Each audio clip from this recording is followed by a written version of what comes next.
of course, recognized as Kenyan citizens. So that is what is happening there. We'll go back there once the CS for Interior, Joseph Ngaiseri, begins addressing the people there. But for now, though, we also want to cross over live and listen to the ongoing vetting of the DCJ nominee, Philomena Mwilu, which, of course, you're seeing in one of the split screens. Let's just cross over there live and listen in. Go home at 70.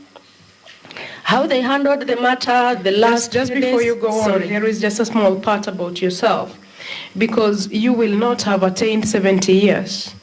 If you serve as Deputy Chief Justice, and we hope that everything is going to be successful, you will not have attained 70 years at the time when you complete the service of the Deputy Chief Justice. So what is your plan for that balance of time? There is no limitation there's no age limit for the service of the Deputy Chief Justice in the Supreme Court. So they could serve until they attain the age of 70. The day I attain the age of 70, I shall be out of the judiciary. I shall be out of the judiciary. How the court conducted itself the last few days of its existence before the CJ left, we each can pass judgment. They were working, they should know, the four of them, because there were only four at the time. It wasn't admirable, particularly not the last bit. They may have their reasons for it, but that's not how a public entity performs duty. The question of Supreme Court is larger. We now have a very divided Supreme Court, courtesy of the 70-year rule. And you're going to get into the Supreme Court. So what are you going to do to try and bridge the gap? What are we going to see different? That end result of the Supreme Court, the ending with the 70-year was not a good one. You have some judges who have remained in the Supreme Court. You are going to join that Supreme Court together with the Chief Justice. What are you going to do differently? Chair, I think the problem appears bigger from the outside.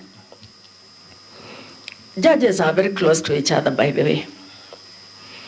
And with a good effort, and none will be spared, at least not from my part, we will get to work together. We do not have a choice. Unless we speak in one voice, you will notice from the Act, the Supreme Court Act, that most of their decisions ought to be unanimous. But where one feels strongly that the position should be different, then it is on the law, not on personal differences.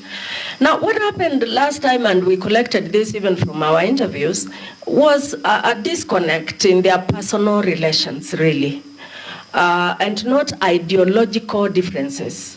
I think it is easy if we are determined, and I'm sure we must be. It is very easy to get ourselves collegiate once again. It's not going to be difficult. These are judges we have worked with, except for the two that came from outside. The rest of us have been in the High Court together. The other two that came from outside are good friends of ours. I mean, they are now in the judiciary. They've been here now the last 4 years, and we will get this court working together. Just give us a short while. This court must, it knows it has no choice. It must get together. We will continue to have different views on different matters, as we must, and that must be allowed, but not hostility. I don't think it will persist. Thank you very much. And in that criteria, Honorable Bishop Motemi and Honorable Motora, 2 questions each, and then we'll come back. Thank you, Chair. First of all, I congratulate you for having come this far. I hope you will be able to get it. Now, I have 2 questions. One, in Kenya, the issues of corruption, they are never fast-tracked. They are always going round and around and around until they are lost somewhere. What do you think can be done to fast-track corruption-related cases? Because that is where this country is actually bleeding. The second issue is the issue of alternative dispute resolution mechanism. I would like to hear you on how you think that kind of system can be developed fully so that it can assist in trying to decongest our courts. Okay. Those two. Thank you, Chair. Mine is like a follow-up to Honorable Mutebi's question. During the PSC JSC interview, you mentioned there is a corruption in the judiciary, and the Chief Justice has mentioned so. And I believe when you are working at the Nairobi Water as the director, there must be there are also issues of corruption there. And want to ask you, as a good citizen, have you ever reported any incidents of corruption, either real or perceived, in those institutions? And further to that, I also want to ask you, because there is a repetition here that there is an issue, a regulation mentioned, have you ever given a bribe or received a bribe yourself? On the issue of the retirement age, I also want to be clear that since there is no provision as the Deputy Chief Justice on the retirement age, and looking at your CV, you can say that you'll be the Deputy Chief Justice for the next 14 years.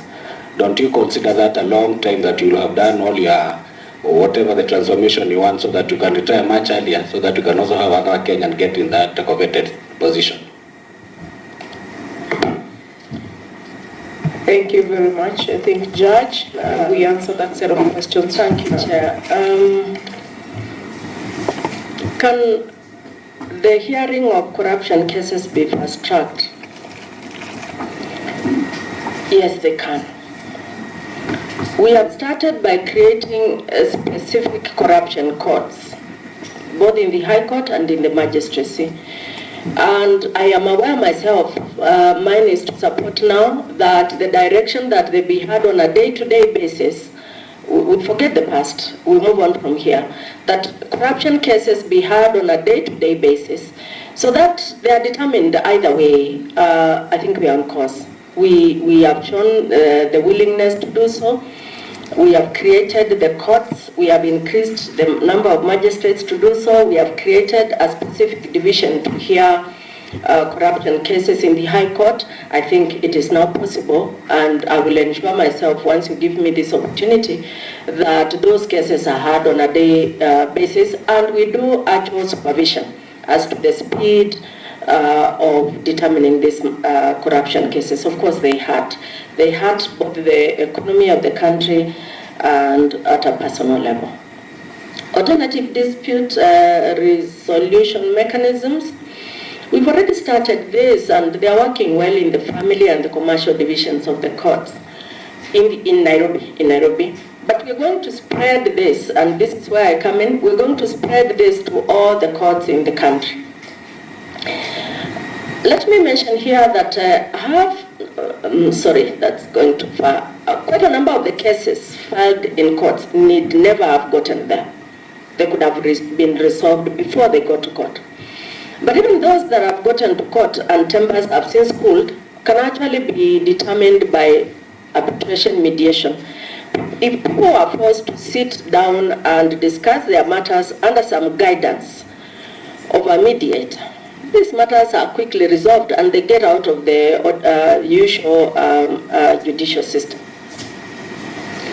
Yes, we will strengthen. I undertake that I will support my CJ, I'll support the judiciary that I have served for the last 9 years to engage in meaningful alternative dispute resolution mechanisms. It's the only way to offload the simpler cases, the easier ones, from mainstream hearing and determinations. Corruption. Is there corruption in the judiciary?